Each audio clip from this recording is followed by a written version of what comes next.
friends, and welcome to another episode of Chapters here on Armstrong Television. Chapters is the television show that profiles authors, editors, and publishers in West Virginia, Ohio, and Kentucky.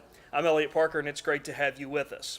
We are pleased to be joined by science fiction and fantasy author Matt Wolfe today, and we're also going to talk to him about his upcoming scholarly project, which is a book on freshman composition, which we'll get to a little bit later on, and we're pleased to have Matthew with us today. His writing has appeared in Newsweek, Writer's Digest, Reader's Digest, Yellow Medicine Review, Animus, and Motif, among others.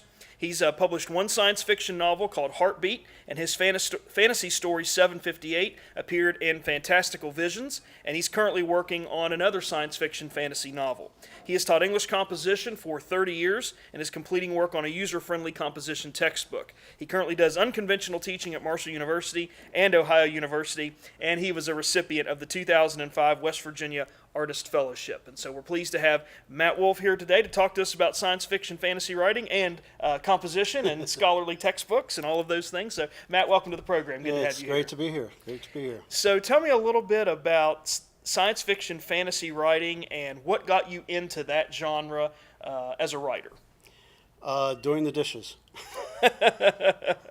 It's years and years ago, I was trying to come up with some story ideas, something new to write a novel about, and I was doing the dishes, and I had decided, well, I'll try to come up with 100 ideas, and then choose the best one, and then as I'm doing the dishes, Zen-like, getting my hands in the water and everything, the story came to me that a carpet salesman would have heart problems and have to have a heart transplant, and that the donor of the heart would suddenly be alive inside the host. And it's this idea that that the donor was an FBI agent started rearing its head, and then the idea that the FBI was part of an organization, government secret organization, to try to explore extraterrestrials and things like that, and it just kind of came together. And for a long time I started working on the book without thinking about what genre it was. But I had read a fair amount of sci-fi and had a really good class from Professor Robert Gerke at Marshall years and years ago on science fiction. And so in retrospect, it was a natural progression. Very good. So who are some of the science fiction writers that you enjoy reading or whose work you refer to when you're working on a project? When I'm working on a project, I know it sounds strange. A lot of people don't think of him as actually a science fiction writer, but Kurt Vonnegut, particularly his earlier works that people aren't as familiar with, The Sirens of Titan and some of those things. And then, of course, Slaughterhouse-Five, which has a science fiction component to it. Those are the things that really attract me, I think, into writing that sort of thing. So Heartbeat, for example, has some humor in it. It's not a hardcore sci-fi novel that takes itself really seriously. It's sort of written, it's supposed to sound a little bit like one of those books that's put together, just slapped together over a few weeks right after a major event happens to try to get it out. But and so it's got some quirky traits to it and some funky things that happen. And people who read it say they enjoy the story, they enjoy the sci-fi elements, but they also kind of like the fact that it's quirky and humorous. And the number one question I get, it has a friend of mine calls it a twisted ending instead of a twist ending. And so the number one question I get from people who read it is, when are you going to do the sequel? Which was never my intention, but it's there. There's a sequel idea there percolating. Very good. Excellent. So what is your writing process like? You told us a moment ago about how that first story sort of came together, washing the dishes. What is your process like when you get that idea and you realize that's something you'd like to develop further? What is your process like from the time that idea gets formed until the time you feel like you've got a completed first draft? How do you write and what processes do you use? The very first thing is pre-write. I do lots of pre-writing. I take lots of notes. I actually have some shelves with different piles for different notes of different projects. And so through the course of the day, if I have an idea for a project, I write it down, and when I come home, I put that on its respective pile. My students will tell you that I just harp on this, this whole pre-writing thing. So anybody who wants to be a writer, pre-write. It makes the writing so much better. And I think if you do plenty of pre-writing in fiction, then you sort of develop the characters and get to know the characters for a long time in your head before you actually start writing about them. And so I think it comes through more clearly when you do it that way. And when we talk about pre-writing, that could be something as simple, I imagine, as free writing. It could be using a cluster map. It could be using colored note cards. It can take on various forms, can't it? Yes. Mostly I use the note cards or just list ideas. Free writing tends for me to suddenly become writing. I start getting serious about it and Start working on chapter 1, for example. Yeah. So I try to keep it as far away from actual writing as possible. So I do clustering a little bit, but mostly the note cards. And as I say, during the day I might have several ideas and put them on different cards or a napkin or whatever and go home.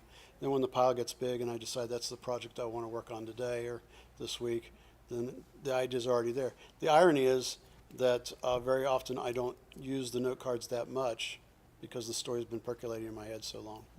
Do you give yourself a time limit for the pre-writing? Do you say, I'm going to spend 6 months collecting that pile, or I'm going to spend 3 months, or do you just have a feeling that you know when you've got enough? I think it's a matter of having a feeling that I know when I have enough. I'm also trying script writing, and for the past 6 years I teach religious studies courses at Marshall, literature of religious studies, and we always cover Job. And the book of Job is kind of hard for students who haven't really been familiar with it.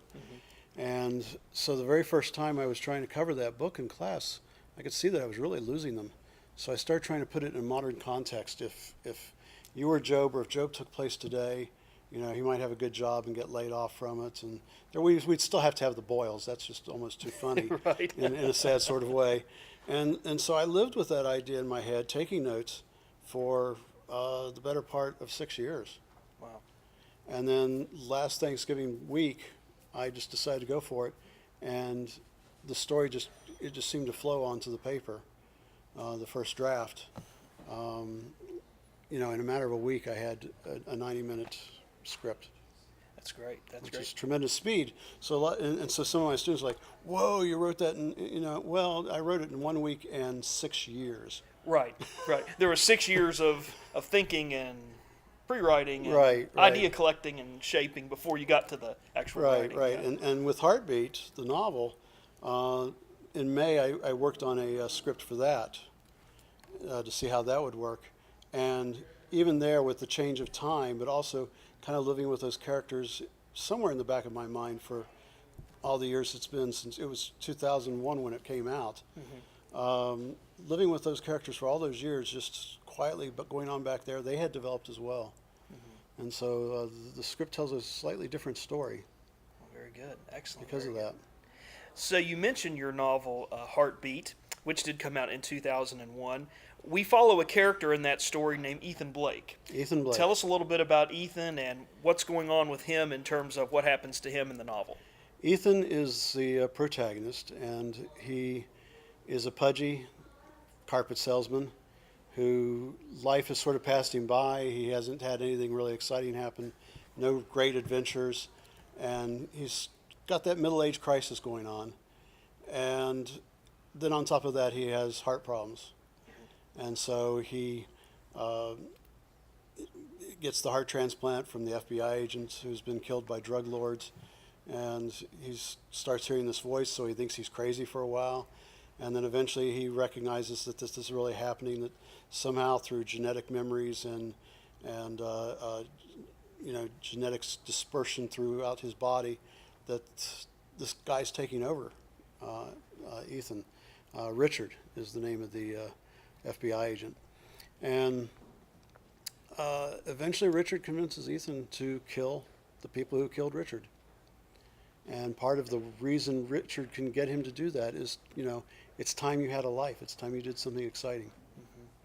That's great. And I love the cover of the book, because we get the heartbeat monitor going up and then kind of going down and flattening out, which I think mirrors a little bit of what goes on to Ethan in that story. So who does Ethan encounter along his sort of, you don't want to call it a story of revenge, but his mission to get Richard's killers? Who are some of the people that Ethan crosses paths with? Well, he has to go after. Now I've changed some of this with the script, so I'm going to be confused here. Uh, First of all, he has to, the dynamics of his marriage changes.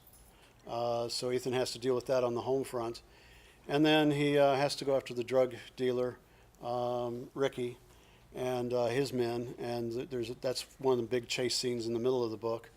And ultimately, they go after a guy named William Spearing, who's an FBI middle manager, and so they encounter that. And meanwhile, there's an alien spacecraft of some sort headed toward Earth. And that was one thing I was going to ask you about that, because we get that secret, and we kind of get almost like a NASA component to the story. Right. NASA's sort of in bed with the FBI and creating this new organization. It's really interesting to see that. And as Ethan goes through this whole process, he really uncovers their government secret, sort of what the collusion is between the FBI and NASA. Right. Tell us a little bit about that secret, maybe without giving it totally away for our audience, but what does Ethan discover as part of that secret and part of the collusion, and what's going on there? Well, he does discover that there is an organization, that the rumors are true. What Richard, his inner voice, has told him, that this is true. There is a secret organization that is trying to monitor and prepare for the possibility of extraterrestrials coming to Earth. I think, the book actually came out a couple of weeks before September 11th. And so that's one thing that's really changed the dynamic of it in retrospect. So I think now you would think more in terms of Homeland Security. But the idea that we don't know, contact sounds exciting, but it could be scary too. Yeah. And so Ethan discovers that this is true, that something has happened, something has crashed into the Earth, and what it all means. Are there aliens aboard it or not? And how are they trying to cover it up, and why are they trying to cover it up, becomes central to the second half of the story. And ultimately, Ethan, who has a fascination with space and exploration himself, is sort of excited, and he's trying to record it for, when he gets to finally see this thing, he's trying to record it with a camera to save it for the future and to broadcast it and let everybody out in the outside world know. But of course, the powers that be, don't want him to get away. Oh, great. I mean, it is a very intricate plot, a very good story, and it's got a little bit of the mystery thriller, but also the extraterrestrial in there as well. Yeah, thank you. So it's really a great book. You mentioned that you turned it into a screenplay. How difficult is that? Because we know sort of, if people that have read screenplays or seen screenplays know sort of how that's set up, and a lot of readers know how a novel is set up. How do you take a couple 100-page book and condense it down into 5 or 6 acts, or however many acts and scenes do you have? How do you do that but still keep the integrity of the book together? Well, the first time I tried it was over 10 years ago, and it was one of the most frustrating things I ever tried. I thought it would be simple, just take the book and leave out a lot of the description, because the directors and other people involved in a movie, if it gets made, will make a lot of those decisions. But it turned out to be one of the most aggravating, difficult things to do, because you do have to make those choices what to leave out. And so I got a very new appreciation for what adaptation involves. About that time, of course, Harry Potter movies are coming out, and I'm reading my daughter's books and then going to see the movies, and I'm just floored by how well they do them. Because the kids depend on it being so close. So I had a real struggle with it, and I had studied some on screenwriting, but after that I knew I needed to learn more. And so I've spent this past several years here and there reading scripts, watching movies, learning the formula, the format, as you say, and putting all that together in my head. And then with Job, I didn't have to follow anything, so I followed the basic outline. And so that freed me up. So when I came back to Heartbeat again, I didn't even look at the book. I looked a little bit at the old script, but basically I just sat down and started all over again from scratch. And it turned out much better from doing all that and realizing that I could deviate from the original story some. That's good. So some of the characters change. It's updated, so now that we have one of the bad guys is an Arab instead of a Cuban, and instead of bringing cocaine up from the south, we're bringing heroin in from Afghanistan through what they call the Golden Crescent. Which is very timely too, So because yeah, with the heroin problem from Afghanistan. So so very interesting, very interesting. I wanted to ask you also about your other story, Fantasy Story 758. Tell us a little bit about that. What's that about, and what happened to that story when you got it finished? well, the again, it's sort of real life at times. I was living in Lexington, Kentucky, which is about 2 hours away from here, and I would drive back every few weekends to visit home, visit family, and that sort of thing. And it was always Friday evening, which is very busy on the interstate between here and Lexington. I-64 is just usually packed. But one Friday evening, I was driving home, and it was about 7:58 on the clock, and I looked around, and there was nobody on the interstate. I was just, driving along, and there were no other cars. And this seemed to go on for a very long time, and then the clock actually froze at that same time. Oh, wow. And I had to reboot it, later, disconnect the battery and stuff to get it to work again. And so it was just sort of this really strange little thing, and then I just sort of created the story out of it. And again, it wasn't so much about trying to write a fantasy story, but I am very interested in mystical things. And so there's a mystical aspect to that story. And I went through the typical thing of jotting down notes and then writing the story. And I was teaching in Lexington at the time, so I even passed it out, typed it up and passed it out to students without telling them who had written it. Very nice. And let them write about it, and they seemed to like it. And so then for the better part of 8 years, I kept sending it to a lot of different magazines and getting these polite rejections, personal rejections. And in one case, a lot of people who read said they thought that women would like it, so I'd sent it to a woman's magazine, and they kept it for the better part of a year. And then I got a letter from the fiction editor telling me that at the last minute they decided to pass on it, that it had gone through the committee, the editorial board, and stuff like that. At the last minute they decided to pass on it. And later, about a week or two later, I was reading Writer's Digest, and that magazine had decided to no longer publish fiction. And so that editor had taken the time to write a nice personal letter as she's cleaning out her desk. Wow. So it was like the story has possibility, but I can't find the right niche for it.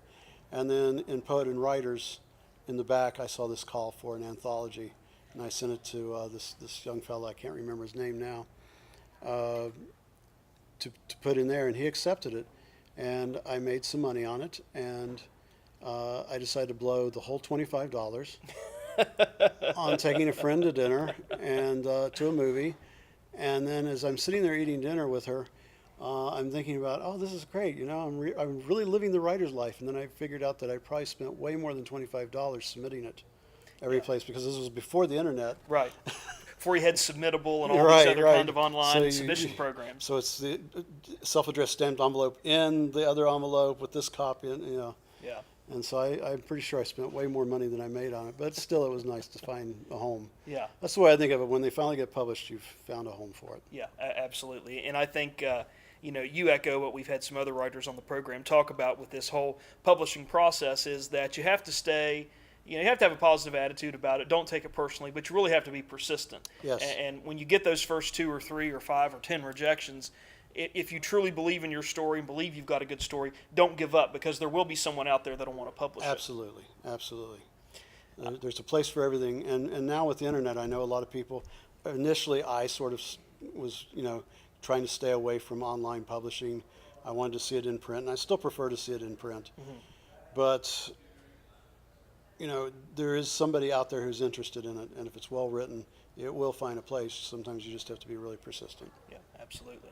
I know one thing that you are also working on, in addition to working on a play, in addition to promoting and talking about some of your other works. You're working on an English composition textbook, and we mentioned Yes. in your biography that you've taught English composition for 30 years. I remember my English composition class. I loved my English composition class. Most people don't. Some people don't even remember what they talked about in their English composition class, but I really enjoyed mine. So what made you decide to write a textbook on this? Tell us a little bit about, I love the title of your textbook. Tell us about that. And then what are some of the things that you included in that and why you put what you did in there? Right, right. Well, the title is How to Survive Freshman Composition, even if you've had it. That's the greatest title ever, by the way. And I thank you. And that started out as basically my approach in the classroom is a little bit unorthodox and has become more so as the older I get. I tried to do different things. I try to keep it light. I try to make it fun to learn, and I tried to make it fun to write. What we discovered over the years is that if people learn to like their writing, this comes from a English rhetorician specialist named Peter Elbow, if anybody would like to look it up. But he analyzed lots of writing classes and lots of writers, and it makes perfect sense that if people learn to like their writing, it improves. So browbeating students and telling them everything's wrong with their writing is exactly the opposite of what we should be doing. Mm-hmm. That combined with the fact that I never found a composition textbook to use in my classes that I liked. Mm-hmm. They're mostly written by committees. I believe the 11th commandment is thou shalt not committee. So these books are just insufferably long and dreary, and it's almost as if they're the opposite of what we want our freshmen to be learning to write. Mm-hmm. And I know I've never had anybody confess that they actually read a freshman comp book from cover to cover. Yeah. And I'm talking about the professors here. Right. Absolutely. They're just so. I was trying a different approach, basing it on my lectures and the exercises I used in classes. And I sent it to a prospectus with a couple of sample chapters to Princeton University Press. They got very excited about it for a while. They sent out copies to a lot of other professors to read, to see what their reaction was, which is a common practice with most publishers. And the comments that came back, they dropped the project because other professors couldn't see themselves using the book. And one of the prevailing ideas was, and I remember one professor just put it bluntly, I don't think I could teach from a funny book. Interesting. Wow, what a fascinating comment. Yeah, and others said similar things. And so it went in a drawer for several years. Mm-hmm. And I kept teaching the way I always taught. And I couldn't decide, am I supposed to take out the humor? Because I know the exercises I'm using, I know some of the things I do are working. Do I take out the humor or do I crank it up? Mm-hmm. And so as you can tell from the title, I decided to crank it up. The other way, to crank it up, yeah. And now I think of it as a book that has the potential to be a mass market as well as a textbook. Yeah. So the title reflects the idea that even if you've had freshman comp, you might want to pick this book up to help you with advanced comp or writing in other classes or writing on the job. There's several examples of how writing applies to how you apply what you learned in freshman comp to writing in professional places. And it even has components about how to use writing as a way to find your career if you don't have one yet. Yeah. So. And I'm really glad that you've taken that approach because I teach composition also, and I've looked at all those composition books, and I've used everyone from Bedford St. Martin's to Pearson to different, everybody in between, Houghton Mifflin and whomever. But it seems like two trends I always notice in the freshman composition books. Number one, they don't know anything about writing. Right. There's that attitude in those books, and there's also a purveying attitude underneath that they're never going to improve as writers. Right. And I feel like that, as you say, Peter Elbow, who is someone that I love, by the way. I've read all of his stuff, and I had forgotten about that quote. But they have to learn to like their writing and learn to find some value in what they write, and then they can improve. But if the assumption is they can't write anything, they'll never be able to write anything, and they'll never be any good at it, or even marginally good at it, it becomes a self-fulfilling prophecy in terms of it being a defeatist kind of perspective. Yes, definitely. I mean, and being approachable with the students, the book is written as a dialogue between a student and a teacher. Mm-hmm. And of course, I use a lot of the questions the students ask me, and some of them are pretty awful. And at times, the student character in the book gets a little belligerent. One of my friends in my writing group has read parts of it, and one part she read, she's like, "I really don't like this student," but the students like the way the student postures and tries to learn. And by the end of the book, the student is talking in more, even though it's still a dialogue, conversational type thing, the student is using better word choice and making better decisions and understands the value of it. So the student evolves through the book as we would hope the students who are reading it would evolve. Yeah, that's great. And mature. Any success or any updates you can give us on finding a publisher for the freshman comp book? I haven't even started trying yet. Okay. That starts next week. Oh, very good. I actually finished a draft of the book that I feel comfortable with presenting 2 days ago. Okay, very good. Excellent. Excellent. Well, we look forward to that, and when that does find a home, please let us know, and we'll have you back on Chapters to talk I'll about be glad it. to. That'll be great. So, Matt, in our final moments with you here today, if anyone would like to get in contact with you to talk to you about your novel Heartbeat, or to talk to you more about your freshman comp book, or just get in touch with you and talk to you about writing, where can they find you? Well, first of all, where can they get a copy of Heartbeat, and then how can they get in contact with you? The best place to get Heartbeat, it is a print-on-demand novel, so it doesn't appear in bookstores very often. But Amazon.com usually is set up to take it, and BarnesandNoble.com. If you want to get it straight from the publisher, it's exlibris.com. Okay, very good. And if you want to contact me, my Ohio University email address is the best. It's Wolfe with an E, WOLFEM @ohio.edu. All right, Matt Wolfe has been our guest here today on Chapters. Not only is he a fantasy and science fiction writer, but also working on an academic text with a freshman composition textbook that I think will be fantastic. I followed you on Facebook through not only that textbook, but all of your writing, and I would encourage our audience to also find you on Facebook there to keep up with how things are going. But congratulations on Heartbeat. Good luck with you on finding a home for your freshman comp textbook, and we appreciate you coming on Chapters today, and best of luck to you in all your writing. Thank you. I've enjoyed it. And we also want to take a moment to say thanks to Natalie Sheets and the staff and management of Empire Books and News for providing our on-site support and assistance today for this episode of Chapters. We encourage you to come by Empire Books and News to get a copy of Matt's book, Heartbeat, and also find any book for any reading taste that you may have. That's right here at Empire Books and News at Pullman Square. They also have the largest selection of magazines in the tri-state region right here at Empire Books and News. So if you're a magazine reader, we encourage you to come down and check out the selection that they have there available for you. And if you'd like to reach out to the program here on Chapters, we've made that possible through an email address that's right here at the bottom of the screen. It's lp4@zoominternet.net. Please do let us know your name and where you're writing from. That helps us keep track of what audience is responding to the program and where they're coming from. So please keep that information in your emails. We appreciate that so much. We appreciate all the feedback that we've received here on the program. And if you've missed a previous episode of Chapters from our previous 3 seasons of interviews and you want to go back and check them out again for a second time, maybe even a third time, you can do that on the Armstrong One Wire page via YouTube, and that address is right here at the bottom of the screen. Once you plug in that address on your computer search browser, just click the Chapters tab, and you can find all of our episodes of author, publisher, and editor interviews. We're also on Facebook as well. If you're a Facebook user, all you need to do is go to the search field at the top of Facebook, type in Chapters, and from there you can find archived episodes of our previous interviews and also interact with some of the viewers and folks who watch Chapters on a regular basis. So whatever social media platform you're comfortable with, we've made a way for you to get in contact and keep up with what's going on here on the Chapters program. And we appreciate those of you who are using social media to stay connected with us, and we appreciate that so much. And that's going to do it for us this time on Chapters, but please come again next time. And in the meantime, stay tuned to this station for news and views that impact you and your community.